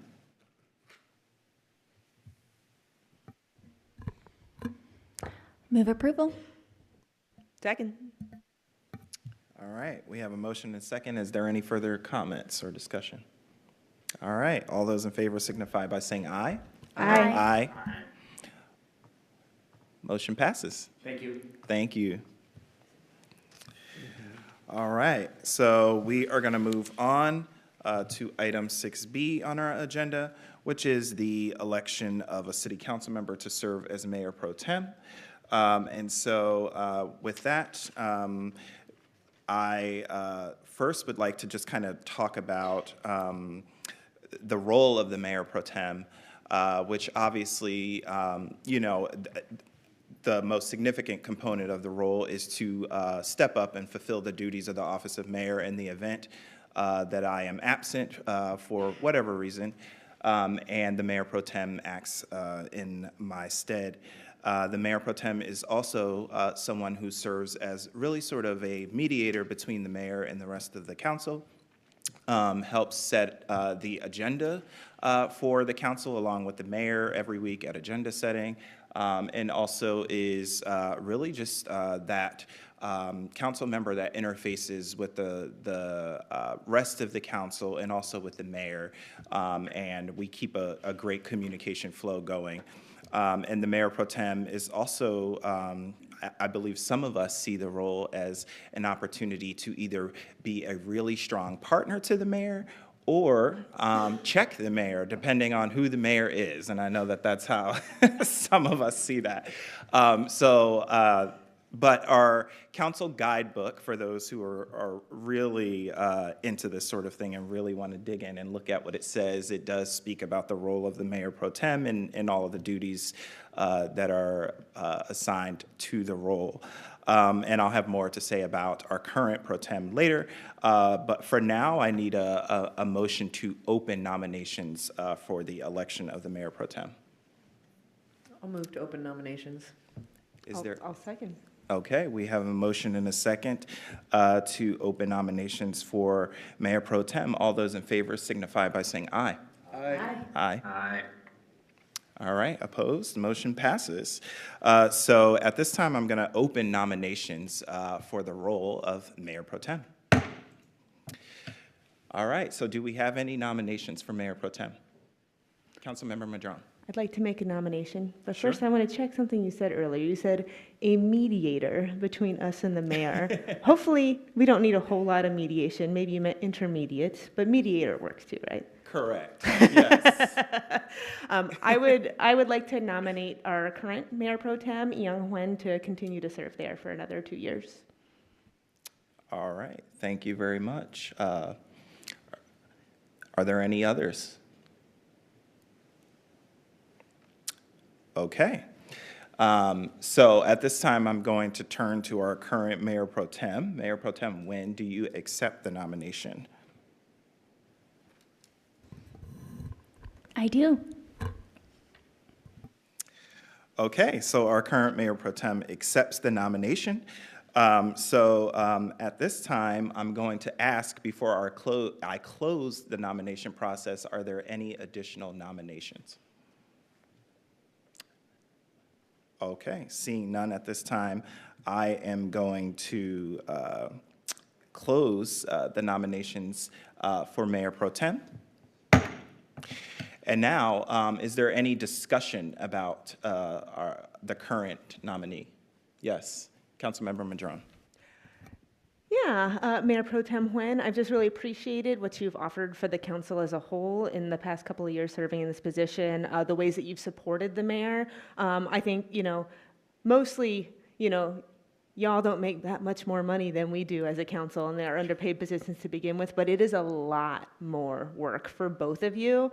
And I just appreciate how you've shown up, to support the mayor, because everyone looks to the mayor to do all the events, to do all the calling of names for, the public comment. And I think you've been really put yourself out there as a support to him. And so I really appreciate that, because I think we all do better when our mayor is less frazzled.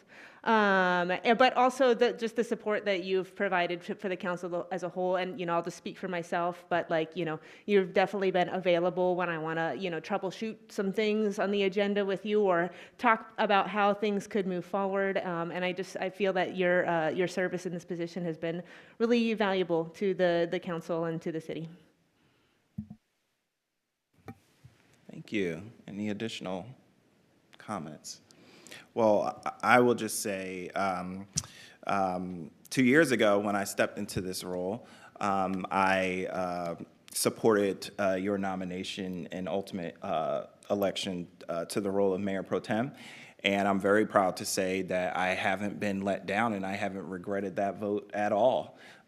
You've been an incredible partner to me in this role. I don't think I could do it without your support. I just want to, for those of you who maybe don't always see the things that happen behind the scenes, the current Mayor Pro Tem is thoughtful in ways that I am not. And so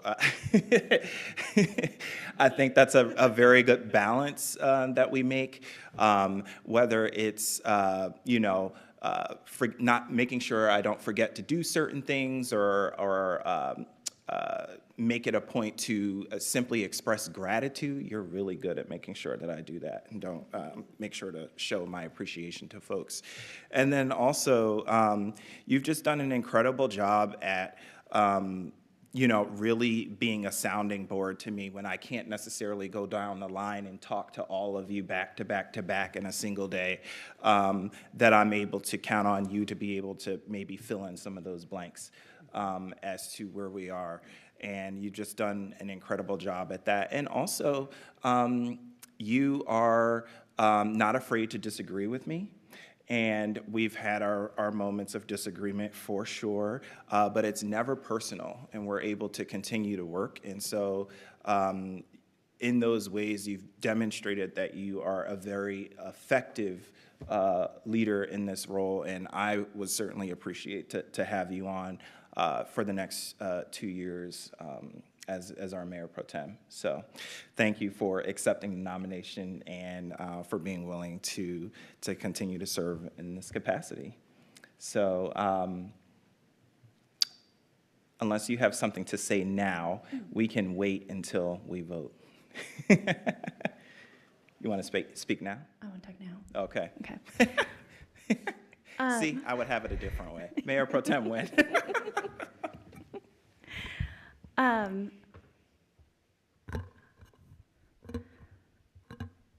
I like having this, when your cheeks get warm, but you're like happy, and it's like, I just am like, I can't believe there's no other nominations. It's really a privilege to serve as Mayor Pro Tem.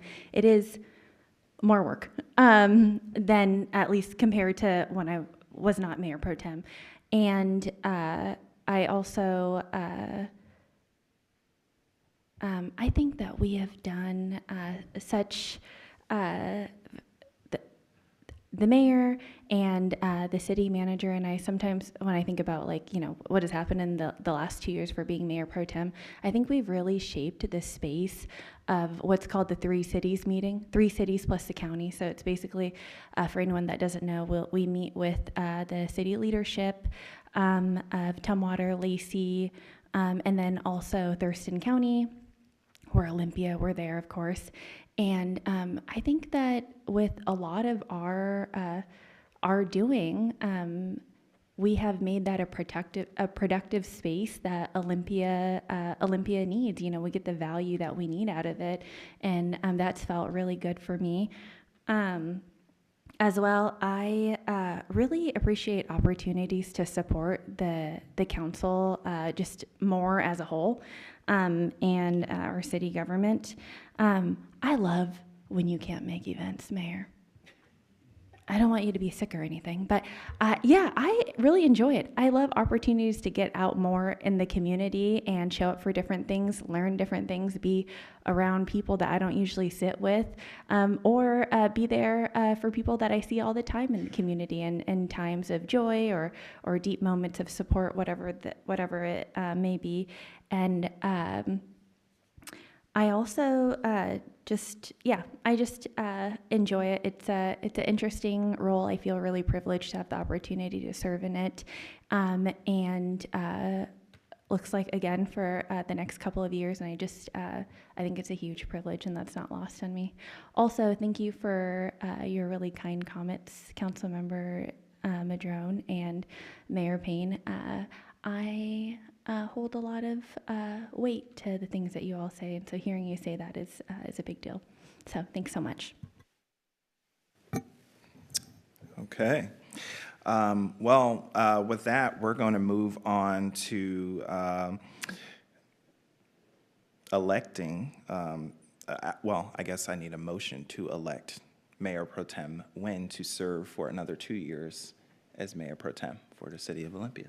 So moved. Is there a second? Second.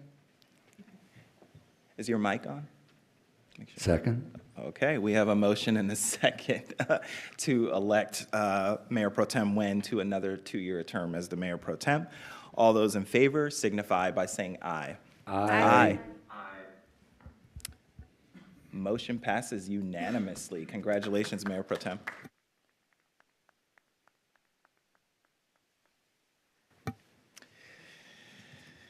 That's indicative of your leadership to really have that kind of unanimous support from our council, and to our council, it's not lost on me that you see that and that you're supportive of that continuity. So thank you for your support as well. All right, so we are going to move on to the next items on our agenda. That concludes our business for tonight. We're going to begin with item 8A on our agenda, which is the consideration of a referral regarding speed enforcement cameras. And the prime sponsor of this referral is Councilmember Kelly Green. So I'm going to turn it over to Councilmember Green for comment. Yeah, thank you, Mayor Payne. I appreciate this coming on the agenda. This was on my mind a lot of last year, and the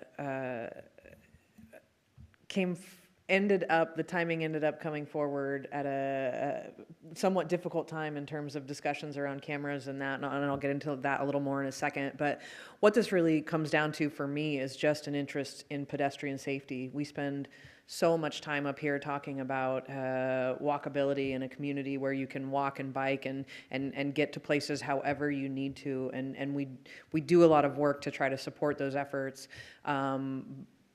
While at the same time, I think a lot of us hear from constituents, both as council members and as folks are out in the community. And I'll say I experienced myself, just a noticeable, I'm going to call it a trend, towards increasing speeds, not just on city streets, but certainly on city streets. And so I think about those two things together of we're trying to make this a more walkable place, multimodal transportation. And if it's not safe to use one of those modes, then we're really, we can put in as many sidewalks as we want, but it doesn't address all of the issues. And so I saw a presentation on this, so I don't take full credit for this, and it just really got me thinking about, speed enforcement cameras. And the mayor pro tem earlier this week made a suggestion that I really wish I would have thought of beforehand. That while I call this a referral about speed enforcement cameras, it's really about traffic safety. And I even put in the referral, if there are other ways, totally open to hearing those. But what I'm really asking from this is I would love for our Community Livability and Public Safety Committee to take a look at what are the realities of that in Olympia. I mean, we hear about pedestrian deaths. I think there's been 4 last year. I'm looking at the chief, 3 or 4 at least, unfortunately. Now, not all of those were necessarily speed related. Not all of those, this is not a, I don't believe there's one fix out there, but I believe there are multiple tools that could be used, and I'm really curious to learn more about this particular one. As timing would have it, one of the things that I think about in terms of this being a place where technology could very much assist human efforts, as timing would have it, Sheriff Sanders with the county today posted, if any of you follow him on social media, he loves to post a lot. But he posted today about sheriff's deputies and state patrol doing a speed emphasis in a school zone. And I don't know where in our community, but somewhere in our community. And in 25 minutes, they stopped 15 vehicles in a single school zone for speeding. So, that's incredible enforcement. But when we have to rely on officers to do that, that is time intensive. That becomes a very spot check. If you happen to be there on the day that someone does that, wonderful, you can enforce it. And so this feels like a place to me where there's potential for technology to spot that all the time, anytime. And officers can continue to do all of the other things we need officers to do. So that's the kind of thing that I've been thinking about is just if in 25 minutes they stopped 15 vehicles, okay, do that math of the number of school zones we have in the community and the number of hours that are in a day, and it's just the reality is I believe it is a problem. So part of what I'm asking for is what's the reality of that? Is that just an impression? Is that just I'm getting older and I think everybody else drives too fast? But I think my suspicion is the data would tell us not. And this comes, again, like I said earlier, at a time when we had lots of very robust discussions around some other cameras that were in the community, the flock cameras. There was very passionate discussion and debate around those. And so I think it's important for us to recognize that even as what I'm asking for is this to be looked at and kind of the realities of it considered, I think part of that discussion does also need to be where does the community sit with something like this. Now, to me, there are very significant differences between a technology like Flock, which captures every license plate that goes by, and a technology like a camera that catches just a license plate when an infraction is happening and not the other 20 people who drove past and were not in violation. I feel like there's a distinction there, but I feel like it's a conversation that needs to be had with, with our community of where are those comfort levels.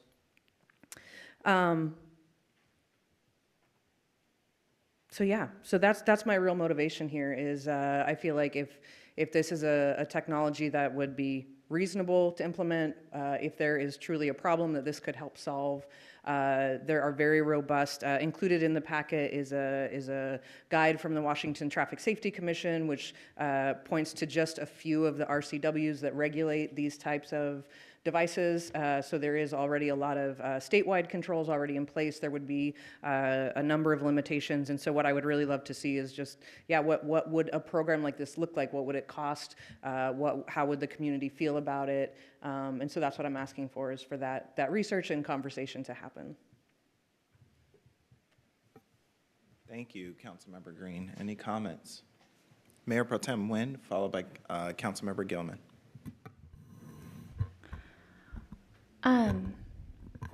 As stated briefly earlier, Councilmember Green, I support this referral. It is strong, it is smart, it is thoughtful, and it is past due. We hear a lot from community members from various neighborhoods or just different areas of town talking about, their concerns about traffic, speed, safety, and sometimes it's after fatalities have occurred or serious injuries. You said that you got most of this from a presentation, so you didn't take credit. So you know that, of course, I noted that in my mind, and I'm going to give you credit. Yeah, you watched a presentation, but how many people watched a presentation, then led a referral, worked over the holidays to try to get signers on the referral? Or, I'm sorry, I'm thinking a past holiday, but and brought it to a place where them and fellow decision makers can actually make it a reality. I mean, this is a long time ask. We've been having too many people at public comment talking about what an issue this is. Yeah, I'm looking forward to hopefully it passing and then hopefully working on it. And thank you for your work. Councilmember Gilman, followed by Councilmember Vanderpool. I agree that I appreciate the presentation of the referral. And that you addressed each of the concerns that we brought up in initial conversations. So while I'm skeptical about the specific mechanism of the speed enforcement cameras, particularly because I believe we learned that they're a traffic ticket sort of citation and not a moving citation that eventually has you lose your license. And so knowing that there are people who can just afford to have stacks of traffic tickets, so I want to learn more about those sorts of things, but I also, if it's really about traffic safety and all modes being able to move, then I hope this adds more urgency to the discussion about why do we still have the Martin Way, Harrison, and the Capitol Way corridors as state highways with 80 or 100 foot or whatever they are wide right-of-ways. Why aren't they right-sized to two-lane roads where it would naturally slow people down? Because I believe that the answer is environmental for speeding rather than trying to do behavior modification of people. As long as you're alone in a several thousand-pound vehicle that can go 100 miles an hour, I don't think that speed signs or traffic cameras necessarily slow you down, but chicanes and speed bumps and weaving back and forth are all pretty impactful, as are trees in your face and Jersey barriers. Anyhow, so my hope is that we'll have a broader conversation about the objective of slowing traffic down through the city. So thank you. I support the referral, and I appreciate the comprehensive look you took. All right, Councilmember Vanderpool. Yeah, I have essentially two thoughts around this, right? I'm hopeful that this will create a public process around camera systems and what is acceptable by the public. I say this because other cities have done this, and they've done it in ways that the CCTV system protects privacy and also does the needs of the community, right? I've mentioned in the past to folks about, and I've had conversations about systems in London and Berlin where they've had these camera systems for decades, and uh, they're used for a variety of purposes, but they're also protected because of who controls the data. And so I'm very interested in having this conversation as an extension of that to a certain point. I'm also I also see this as the potential, partially to think about data for public works projects. I think of it also as a way to work with our school district around street safety issues, not as a solution to permanent solution.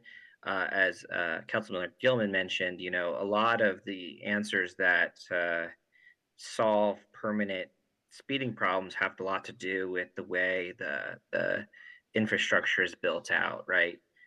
Road width has so much to do with it, right? Speed bumps, so on and so forth. And I do see that this potentially also has funding opportunities, maybe not to the scale to redesign everything, but I think that this is just one tool. I'll be curious to see where we go from here, and I look forward to hearing back from clips, maybe in a study session in the next year or so about where this takes us. Thank you. Councilmember Barrett. Thank you, Mayor. I strongly support this discussion about slowing traffic in every section of the city.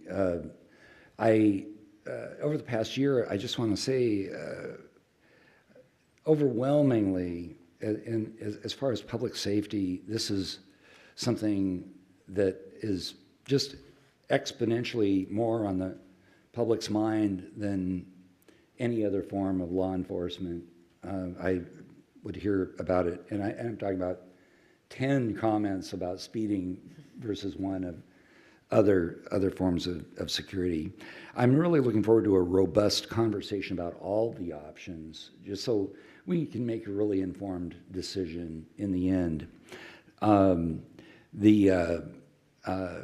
like to know kind of what other forms of mitigation we can explore in this process, because it is absolutely a critical need to slow down traffic, and I applaud you for taking this move to get this discussion going. Thank you. Thank you. Thank you, Councilmember Green, for introducing this. It makes me think of the work that we're doing with South Capitol Neighborhood and Capitol Way. And I think we're right to be talking about this as not the solution, but part of the puzzle, so to speak, in the sense of the work that we're doing there around exploring ways how we might narrow our streets, for example. Yes, trees and all sorts of ways that can encourage people to slow down and to see this as a potential tool that will help with that as well. I know when I see a camera like that, I'm like, oh, I don't want to get a ticket, right? And so I do think there's something to be said there about behavior in terms of if we're trying to incentivize people to slow down. I think there's something to be said for that.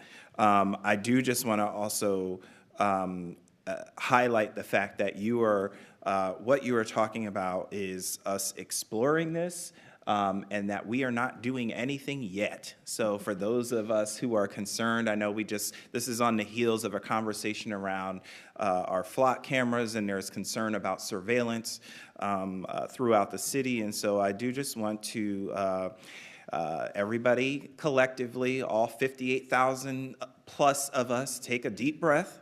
We're not doing anything yet, but we are looking into this as a potential solution, as a tool that could help with addressing speeding in our city, particularly for our school district areas. And what I appreciated about the guide that came from the Traffic Safety Commission are the two aspects of looking at equity. This guide speaks about making sure that you're being thoughtful about where you would place these cameras So I really appreciated that from the perspective of making sure that you're not putting them disproportionately in certain areas in your city to where your marginalized community members are having to pay more because these cameras are installed in certain spaces more than others throughout the city. So things like that that are historically and traditionally haven't been done before. So there's a new way of looking at that. I really appreciated that. And then also encouraging us to do very thorough community engagement and outreach around this to hear what people have to say about this before we act. And so the guide that was attached to your referral provided a lot of information around that, and so I appreciate that. And yes, I'm very supportive of us exploring this, and so I'm happy to support it. Ready for the motion when you're ready. I would move to add the topic of speed enforcement cameras to the 2026 Community Livability and Public Safety Committee work plan. Second. All right, all those in favor signify by saying aye. Aye. Aye. Opposed? All right, motion passes. Thank you, Councilmember Green. All right, so that takes us to our final referral for tonight, item 8B on our agenda, which is the consideration of a referral regarding an Olympia food system plan. And our prime sponsor of this referral is Councilmember Madrone. Thank y'all. I think I mentioned earlier how excited I am about this, how excited I am to have members of the community here to support this work, and want to give a thank you to the Mayor Pro Tem and Councilmember Gilman for working with me to develop this referral and bring it forward. When I first started on council, it might have even been the first meeting I was at where there was public comment. It was early in there. It was before the pandemic shut everything down. We were in person. You know, we had a board supervisor from the Thurston Conservation District, also former city council member, TJ Johnson, who came to us and offered public comment around just the frustration from the Conservation District for, you know, the sale of Spooner Strawberry Farm, you know, into our park system to become soccer fields, and how we have all of these goals in our comp plan related to urban agriculture, supporting the local food system, you know, maintaining places to grow food that we just weren't really taking any action on. And I don't want to say we weren't doing anything. You know, the city's had a farmer's market for a long time. There are 2 city-sponsored community gardens that have been around for a long time, but we weren't making forward progress on any long-standing goals in our comprehensive plan. And at that time, you know, that then COVID shuts everything down. You know, people saw that for the first time in probably a really long time, empty shelves in the grocery store, major disruption. And that was felt by, you know, a lot of the talk these days is about the people who are impacted by SNAP. That's super serious, and I think it's a long-term problem. But during COVID, everybody felt it. Everybody had that jolt of, you know, suddenly everybody's signing up for CSAs and, you know, putting in gardens. And I think that by a sustained effort in the community, by the city, we can help people be more resilient so that when we see those things happen again, because it will happen again. There's a lot of stresses on the food system. We will see empty grocery stores again. But if we build that resilience long term, it's going to soften the edges of the crisis, and it's going to help people come together. You know, Councilmember Gilman mentioned, you know, and I've heard this from some folks, like, why a city plan? That doesn't make sense. Food systems are regional. You know what else is regional? Homelessness. But the work started here in the city of Olympia. We developed a plan around homelessness. We addressed it for our community, and now we have the Regional Housing Council. And we work together with the county and with the other cities to move that work forward. We have an economic development plan. Guess what's regional? The economy.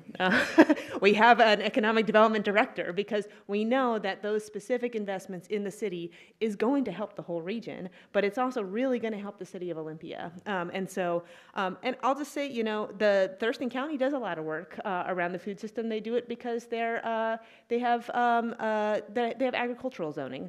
They have, you know, we know the farms are predominantly out in the rural area. They have a community ag planner at the county, they have the voluntary stewardship program. They do work with agriculture at the county, and I'm not saying that that's work that we try to take in-house here at the city. We're in an urban environment, and our role in the food system is, it's different. The kinds of places that we have to grow food, the kinds of access that people need to that local food system happens in the urban area. What people can do in their own backyards is very different. The ways that people can come together in community around food is very different. And so, yes, we do need a food system plan specifically to the city to address our unique role in the regional food system. So I did want to raise that. And my hopeful outcome for all of this is that we don't just have a document that's got a list of ideas. We've had that in the comp plan for many years, and we didn't, I don't want to say we haven't moved anything forward, because in the past few years, there actually has been quite a bit of work that has been done. We now have an agreement with the Thurston Conservation District to help with establishing more community gardens. And the Conservation District has actually done a ton of work to help map out what are our urban agricultural resources, where are there places where there is still good soils for growing food. So there's actually like a foundation for us to work off of, which actually positions us really, really well.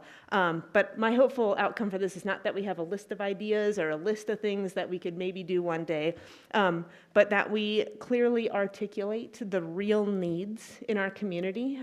We have a lot of experts in our community that are working with folks. Actually, John from the food bank was here earlier, but he also emailed me. I always know when something shows up in the Jolt because I start getting emails about it before I even see it in the Jolt. But he emailed me and he said that the food bank is primed and ready to work with us on this. And they actually, a lot of the data and information on community need, like they're like, we have all that. So let's work together on this.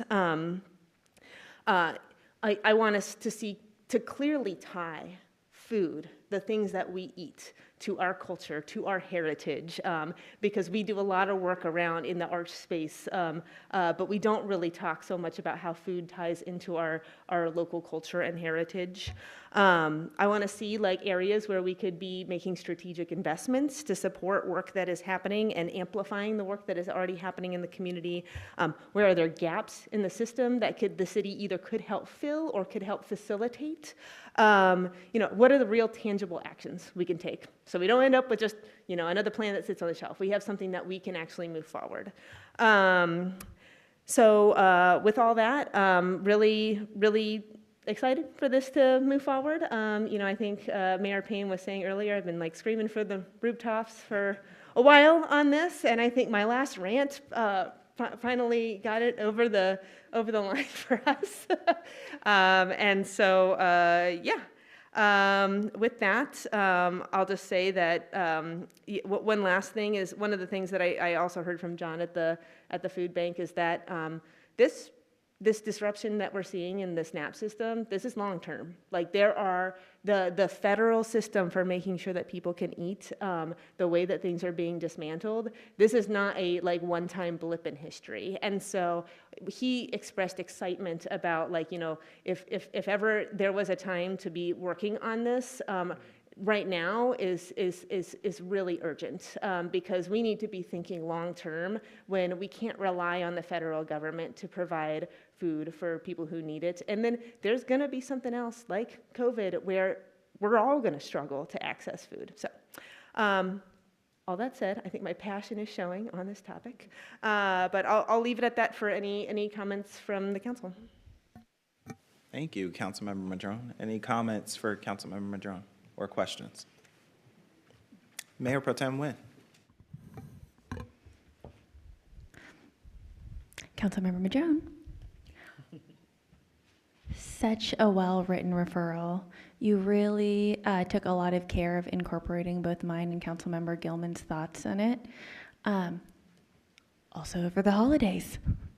And kept it moving along. And I just, you have been advocating for this for a long time. You've already shown your own passion, so I won't talk too much about that. Also, while you were talking, I thought to myself, I wonder if she realizes how many people support this. I'm just really proud that you shepherd this along and that we're here tonight. And I hear you loud and clear that we have documents and you want to see actions, and I think a lot of us do. So strong support of this one. Thanks for your work. Yeah, I said a little bit earlier, but thank you again for bringing this forward. I'm excited to see where this is going to take us, what we're going to learn about the state of our community. As you said, the food bank has a lot of this information, so I'm excited to see what we're all going to learn as a result of being able to work with them in this capacity. I learned something already just from the referral. I had shared this at agenda setting that I didn't know Tumwater was already working in this space, and so I was like, oh, we can't have that. So, I learned something from the referral that they're already doing that work, which is great because, as you said, it's a regional effort.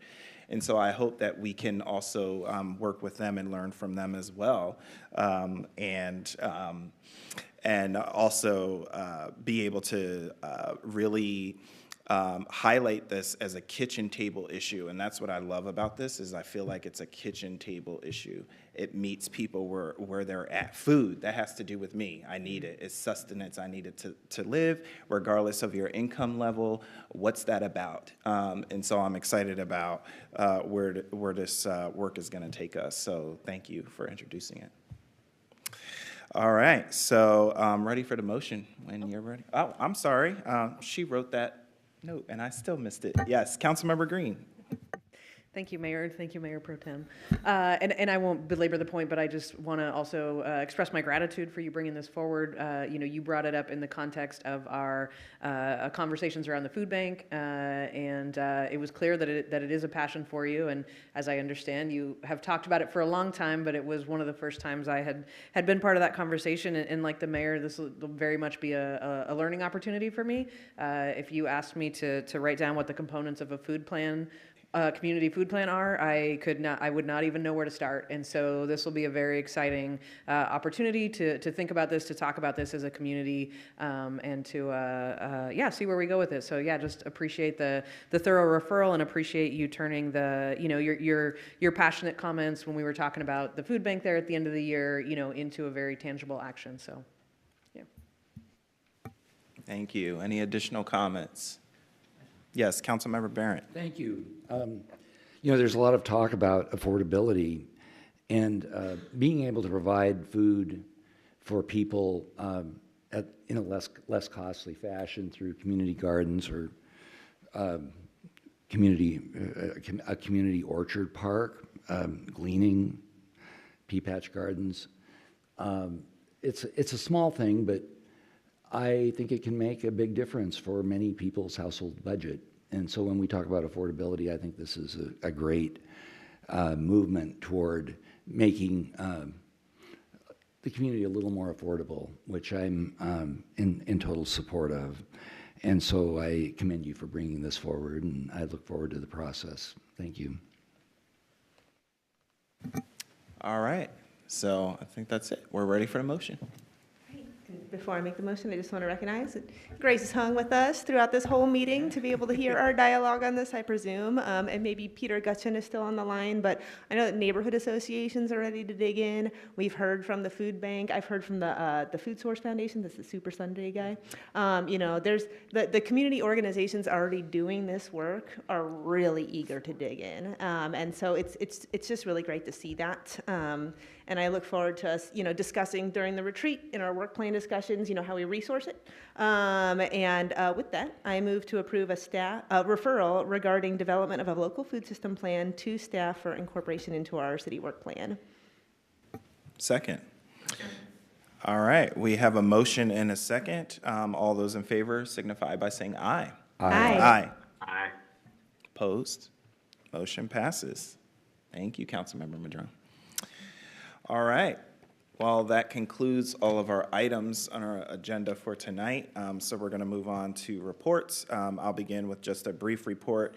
First, we have a couple of additional meetings this week as a council, beginning with this coming Thursday. We will be having breakfast with our 22nd Legislative District Delegation, where we will be discussing the upcoming session with our legislative delegation, and then also sharing a preliminary draft of our legislative agenda for the city with our delegation as well. So we look forward to having that discussion with them over breakfast this Thursday. Followed by our council retreat, as you heard earlier, is also this week, beginning at noon on Friday until 5 p.m., followed by a council dinner.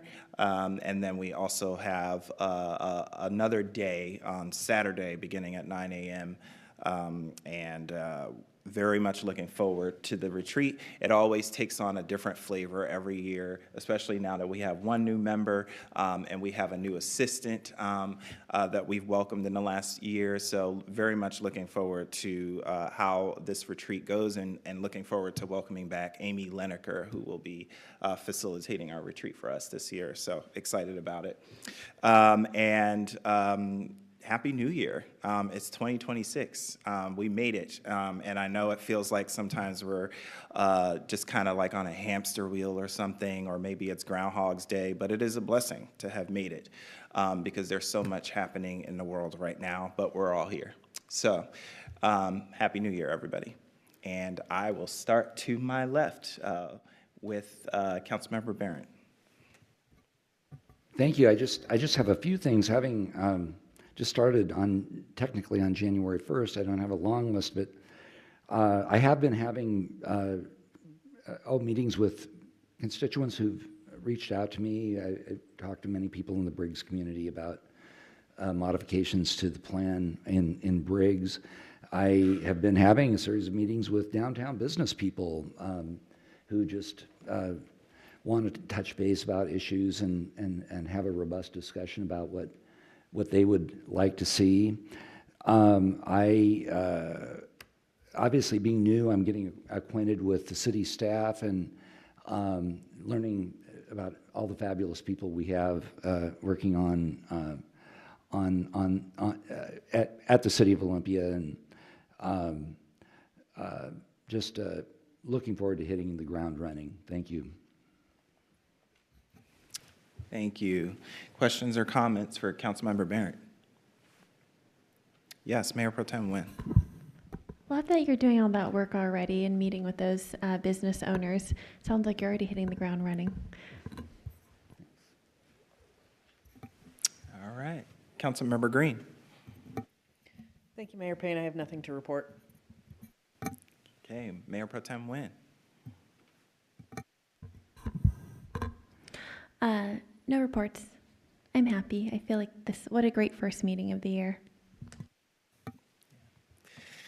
All right, Councilmember Gilman. Happy New Year. Nothing to report.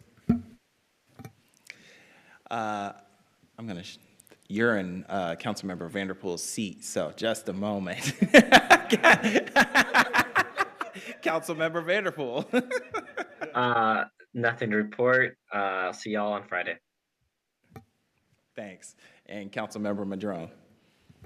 Well, just for that, I have a report. Actually, I was going to say no reports, and I was like, wait, no, we had a land use meeting after the last council meeting of the year. But just quickly, a couple of things that were on our agenda for that evening is that every 4 years we put out an RFQ. Thanks, Tim. For a hearings examiner. We've been working with the same hearings examiner for a long time, and he was part of the process last time, and we reselected him. But at a certain point, we realized it was good practice to go out every few years. And so staff are working on incorporating the feedback from the committee into that RFQ. Maybe it's already posted. It's already posted. Wow, they work so fast. And also, it's been a while since that meeting happened. So the Land Use Committee will be doing interviews sometime soon to select the next hearings examiner. And another thing that we had on our agenda was the Briggs Community Development Agreement. So this is a body of work that's going to come to the full council sometime early in the year. I don't know how soon. We'll figure it out. What? January 27th. Look, they're on all of it. I mean, for me, my brain just shut off after this land use meeting, and they've continued working. So there's a couple different parts to this. The Land Use Committee has already made some recommendations on changes to the code for the Briggs community, and what the recommendation that we made on at our last meeting in December was around termination of the development agreement. The termination of the development agreement is the action that is needed and will be coupled with the code changes to be able to get some more housing in that area. But I've spoke on the code changes previously. We are, retaining the code that requires a grocery store to be developed in that area, among other things. As Councilmember Barrett mentioned, the community is asking. This is the changes to code in particular have changed every step of the way. We had a recommendation from the Planning Commission. The Land Use Committee has recommended some changes, and the community is asking that we consider some further changes. And so I have sent those to staff for them to kind of review and be able to speak to them when it does come to us. But just want you all to be prepared for when that discussion comes up on January 27th. All right. Well, thank you. Any questions or comments for Councilmember Madrone? All right. Seeing none. Thank you. City Manager Bernie. Thank you, Mr. Mayor. Just one item, just a reminder for the community, there's a week and a half left to enjoy Oli on Ice. So it's up through next weekend. Attendance for the year so far to date is up 10% year over year. Our revenues are up year over year. Even though personally I'm not a great ice skater, this is one of my most favorite things that we do every year. It brings a lot of joy to the community. I get a lot of positive email. I know the council does as well. So really, it's just my way of thanking the council for your continued investment. In hard budget year, we have to make really hard choices, and sometimes you have to make the hard choice to continue to do something that the community just really loves, and we got to scratch and find a way to do it, and you do that. And so I just want to give you a lot of credit and thanks for your support, and go Oli on Ice. Yeah, I'm going to second that. Go Oli on Ice. It's fun. Susan, Tim may have caught me on the ice and got a photo of me while I was there. So, yeah, it's just a great, great opportunity for our community to get out and spend some time on the ice, especially for our young folks. There were so many young people there. So I'm excited to think about, along with our youth council, how can we make something permanent like that where we see a bunch of young people come together. So that would be really cool. But anyway, congratulations to all of our elected council members, and very much looking forward to working with you all in the coming years. So with no further business before the Olympia City Council, we're adjourned.